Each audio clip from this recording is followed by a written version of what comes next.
had a game, 7 days off, 8 days, and then, I mean, is it hard to kind of keep a rhythm around finals?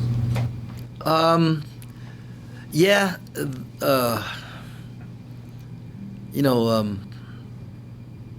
you've got that.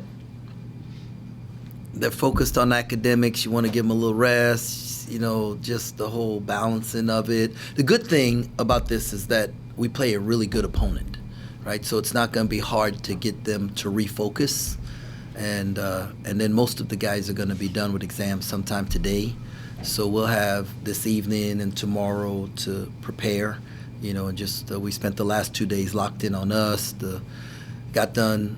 So after we ate beignets, we got on the plane, flew back. They had Sunday and Monday off. Tuesday was just weights. Wednesday was weights and individuals.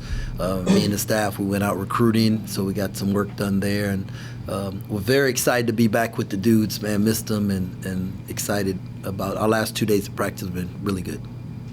What do you see from Nebraska? Well, they can shoot, right? And their offense, their actions are hard to guard. And so you're gonna have to be in a stance. You're gonna have to, be locked in. We can't give up elbow touches when they can play through.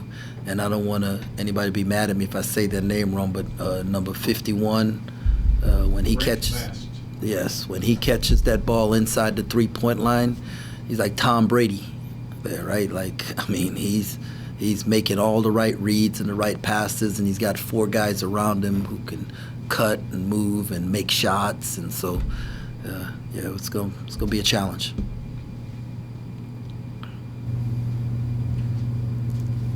It's been kind of the toughest thing about the last couple of weeks.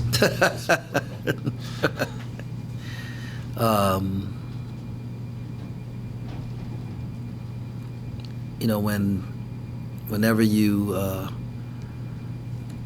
lose somebody that you love, that's hard. It's hard, and knowing that I'm not going to be able to pour into Quan's life every day, that's hard, wish him the very best, want the very best for him, absolutely love him, and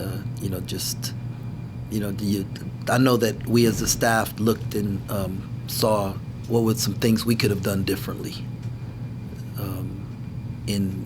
in helping him even before that could have maybe avoided this situation, and we're going to do our darndest to make sure this doesn't happen again.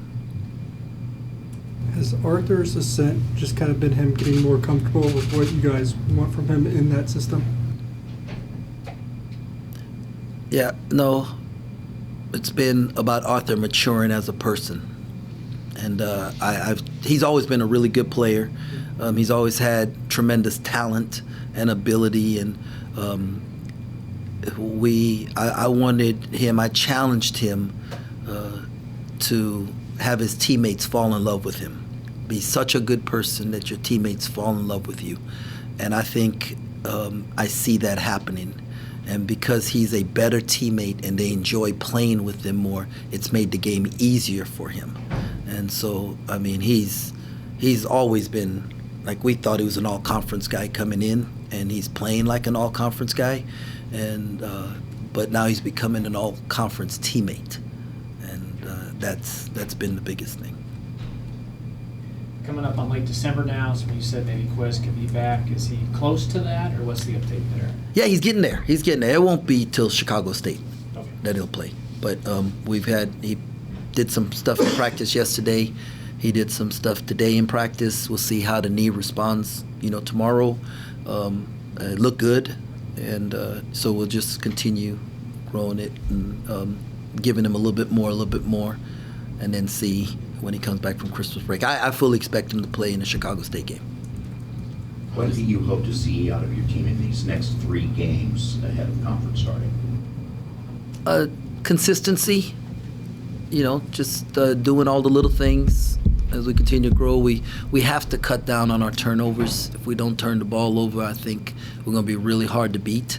And then we have to be better defensively, guarding the 3-point line. And there was a stretch there, I think in 3 games, teams made 31 threes against us, and so we have to do a better job of that. But you talked about leadership earlier in the year.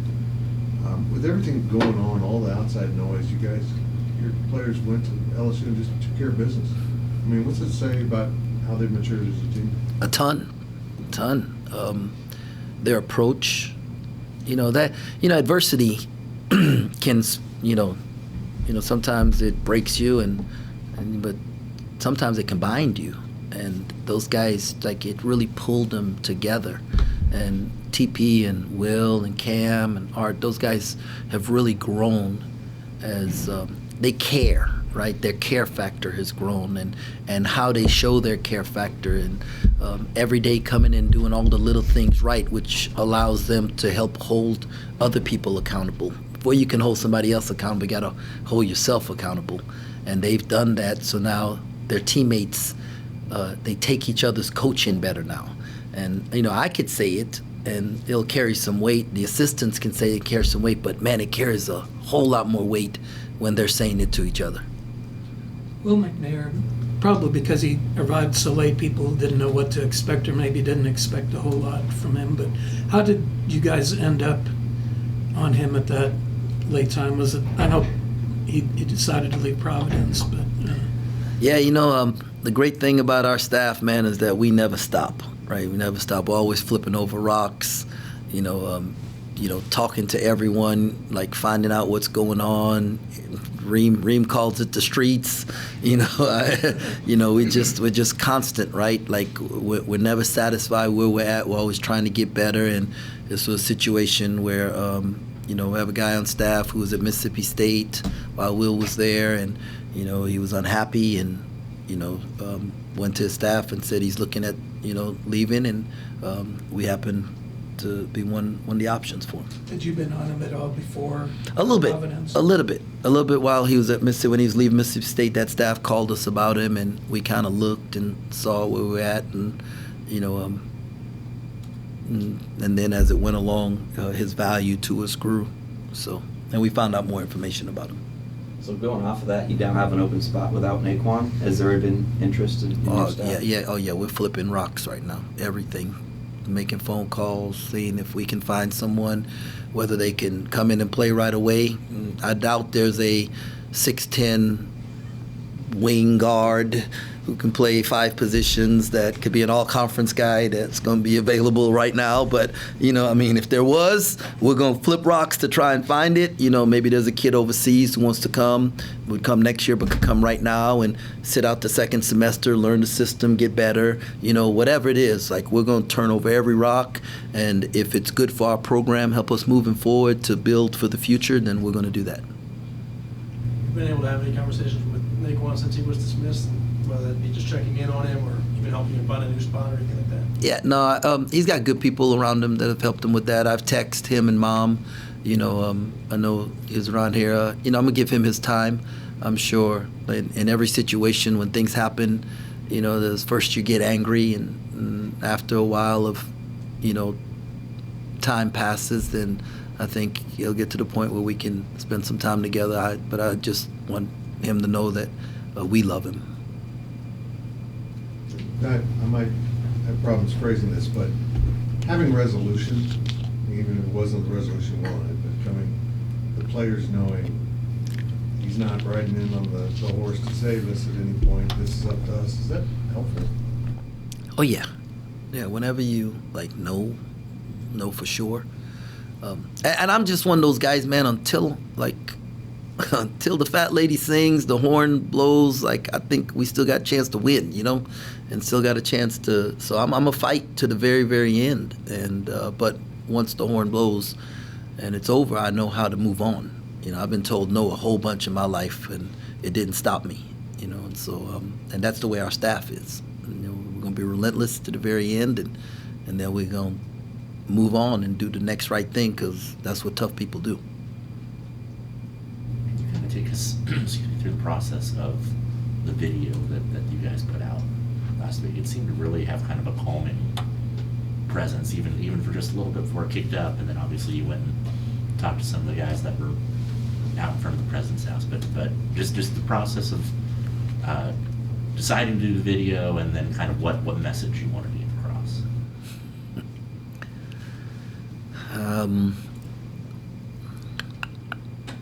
Let's see. Wednesday, we played Villanova on a Tuesday, right? So Wednesday was our Sabbath. One of the things that God really impressed on me this year was the value of an off day, right? Just taking a Sabbath, honoring Him with that. And so we don't get the same off day every week, but I told our staff, last few Wednesdays we've been off, put your phones down, don't come into the office, like spend time with your family. Let's observe the Sabbath, right? Our own Sabbath, however you choose to do it, right? And so I put my phone down, and I was with my wife, and doing stuff. We went and got a massage together. It was like around 4:00, and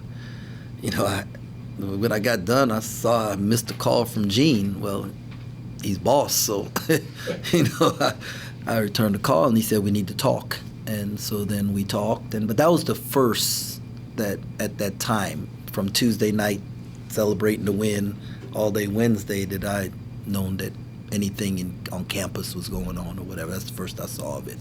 And that night when I saw it, and I saw some of the videos, some of the things that was being said, in my spirit I knew that wasn't how we honor God.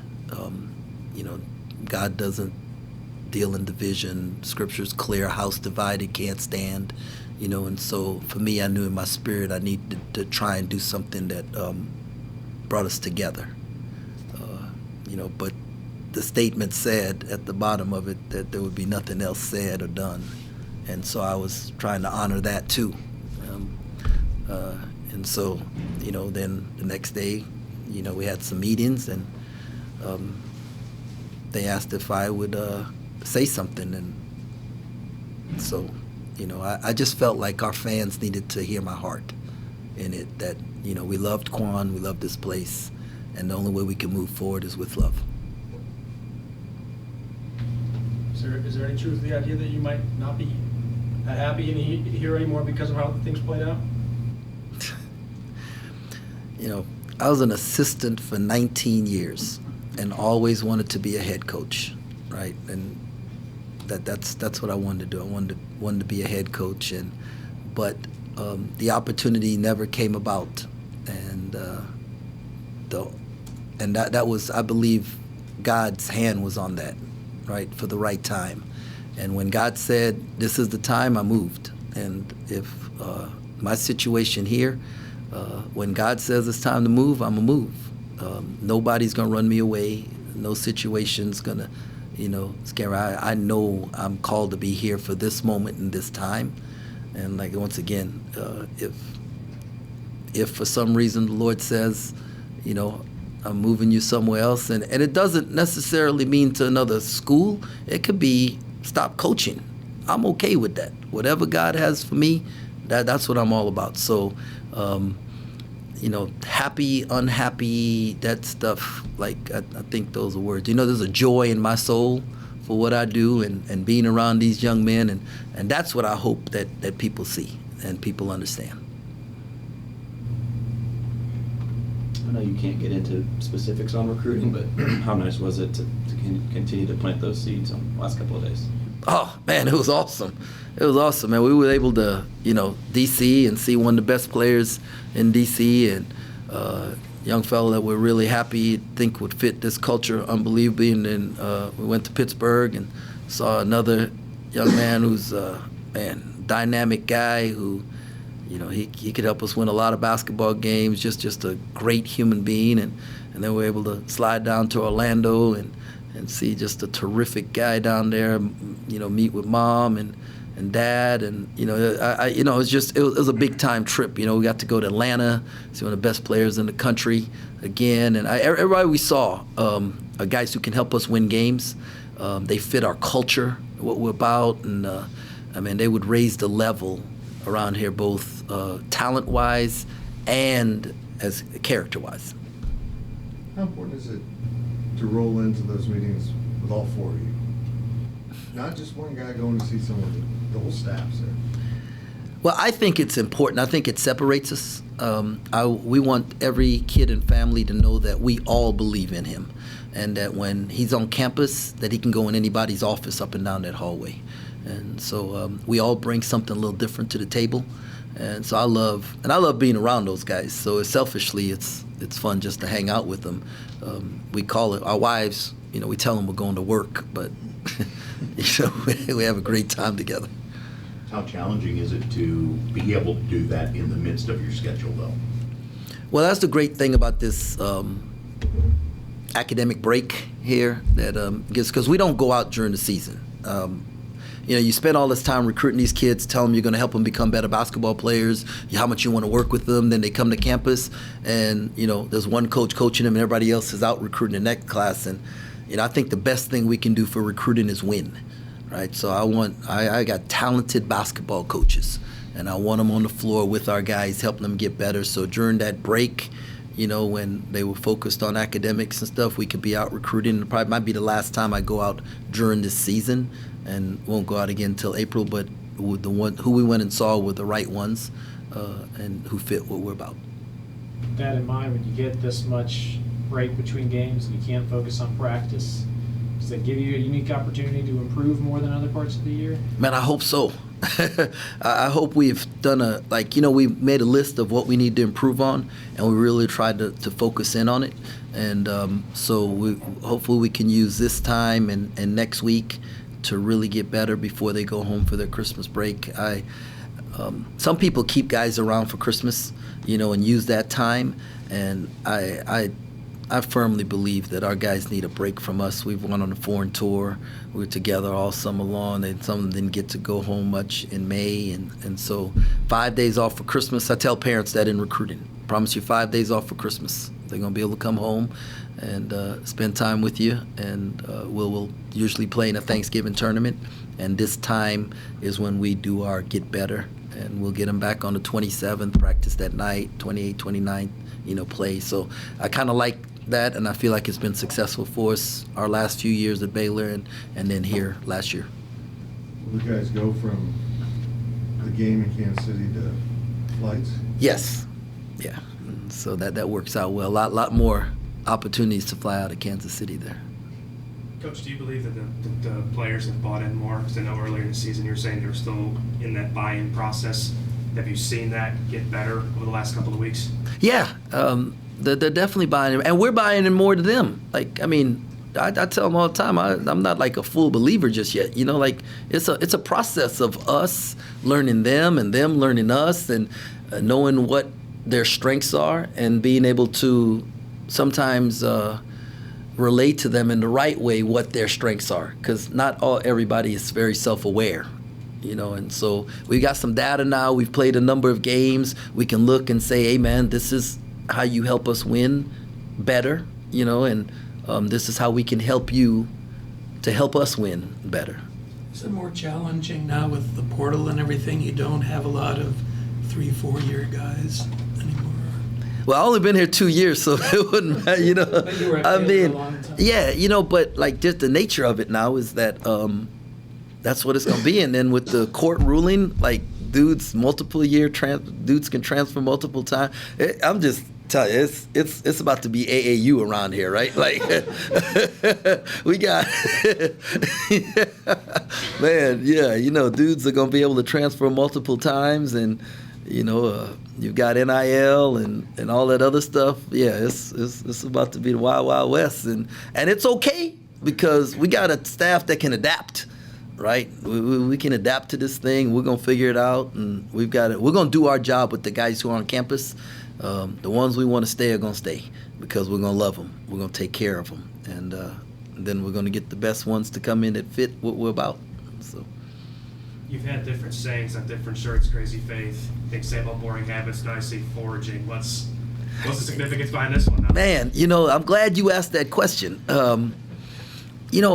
Foraging. I really didn't understand the word. I had a local pastor, Pastor Hutchinson, tell me about it, that, you know, how God was forging something in my life and in our team. And so then I started researching it, right? And so, like, there's nothing, like, nice about the word forging, right? Like, forging, you take a piece of steel, right? Like, I tell our team, like, all y'all want to be K-State against Michigan State in Madison Square Garden, right? Well, like that weapon, like that samurai sword, right? But a samurai sword starts off as a piece of steel that looks like nothing. It has to be heated, and it has to be pounded, and it has to be, you know, like you dip it back in the water, and then you have to heat it and pound it. You have to grind it. You have to heat it and pound it and grind. And there's just like whole process in getting it to become that sword, right? And we're not that sword yet. We're that piece of steel, and we are forging through this and shaping us. And the guys, they really bought into it. So we got, you know, pieces of steel, and we've got little swords, and this is where we're at, and this is where we're going, and we're going to just forge through this thing. And it's not going to look pretty, right? Like, it's not going to be nice for some of y'all to write about, like, oh, it was an ugly win or whatever it was. But, you know, we're going to just keep forging, and we're going to keep heating it and pounding it and grinding it and shaping it. And at the end, we're going to be that weapon that we want to be that can, you know, get some stuff done. So. I have one more serious question here. I saw some social media of Jerome Dowling accusing you of being a bad driver. And right during this video, you appeared to run over possibly a human. Maybe it was a bird, I don't know. Is Jerome Tang a bad driver? Well, like I've learned, you know, POV, like point of view. Like I've learned that like we can all like we could all see a sentence, and from our point of view, we see it differently, right? So from my point of view, you know, no dents, no dead bodies, no speeding tickets, right? I think I'm a pretty good driver, right? From another point of view, maybe, you know, running over a speed bump a little faster than most people would, you know, maybe then. But notice that, like, Reem could have been driving if he wanted to, but. You know, so that, you know, the man in the arena, right? That's the one that counts, not the spectator, you know, not the person who's not willing to, you know, sweat tears and do this. The man in the arena that counts. And so I'm just going to ignore my critics. Are